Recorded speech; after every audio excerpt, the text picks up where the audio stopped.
Holley Model 4150 vacuum secondary carburetors are easily identified by these features: dual feed center hung float bowls, a primary metering block and a secondary metering block, and no accelerator pump on the rear bowl. Most distinctly, a vacuum unit will be connected to the secondary throttle shaft on the passenger side of the carburetor.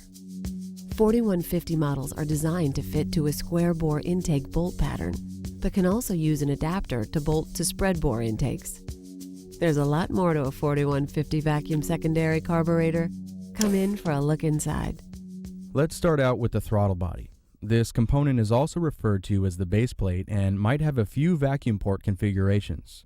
Most Holley carburetors have at least one large port that's intended for drawing in crankcase fumes from a PCV valve, and one smaller port that's meant for hooking up any accessories that require full vacuum. If your base plate has two larger ports, one is meant for PCV and the other could be used for connecting to a power brake booster. Keep any unused ports plugged with a cap to eliminate any vacuum leaks. On the base plate of a 4150, you'll notice an arm that will operate the accelerator pump of the front fuel bowl. Model 4150 vacuum secondary carburetors only have one accelerator pump located on the front fuel bowl. The throttle plate assembly also has a curb idle adjuster screw on the driver's side, which sets the idle speed of the engine by opening and closing the primary throttle plates, which allows more air to enter the engine. On the passenger side, you'll find the fast idle cam adjustment screw for models with electric chokes. The main body of a 4150 will have a choke horn and choke plate that controls the airflow amount during the engine warm-up.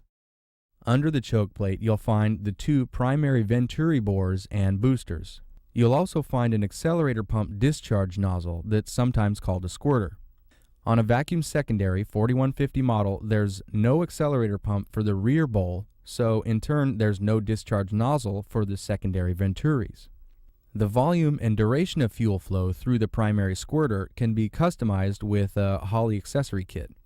You can swap to a different size squirter, and you can switch to one of many different accelerator pump cams that are changed out on the throttle plate assembly. Back on the body, the front and rear venturis have four small holes that are the air bleeds for the primary idle and main fuel metering systems. The outer two are for the idle circuit and the inner two are for the main circuit. These holes should always be kept free of debris and can be flushed with carburetor cleaner as maintenance. Like all Holley carburetors, the 4150 has a primary metering block that will have two primary jets to control normal fuel flow and a power valve that will act as an auxiliary fuel supply during acceleration. Idle mixture is set by adjusting the idle mixture screws located on each side of the metering block. On a model 4150, just above the passenger side idle mixture screw, you'll find a small vacuum port. This is called the timed or spark advance vacuum port. At idle, this port will show little or no vacuum to keep the distributor from advancing prematurely. If you have a mechanical advance distributor, you'll need to plug up this port. All 4150 vacuum secondary carburetors come with dual feed center hung float bowls. Inside a dual feed bowl, there's a float that's fixed in place with a center mounted hinge that will press on a needle and seat assembly that's positioned above. The float and seat work together to control the fuel level in each fuel bowl. On top of the bowl, for some models, you'll find an adjusting nut that will control the level of fuel inside the bowl. On the bottom exterior of all primary fuel bowls is an accelerator pump.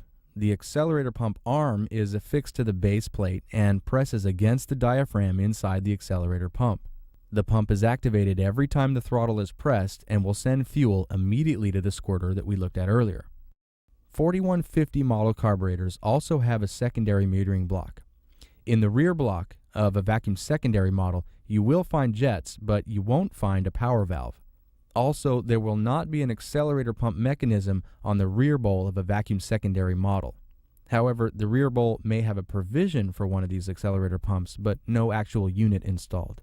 Now let's go over to the passenger side of the carburetor. Control of the opening and closing of the secondary throttle plates will be done by the vacuum unit on the passenger side of the carburetor.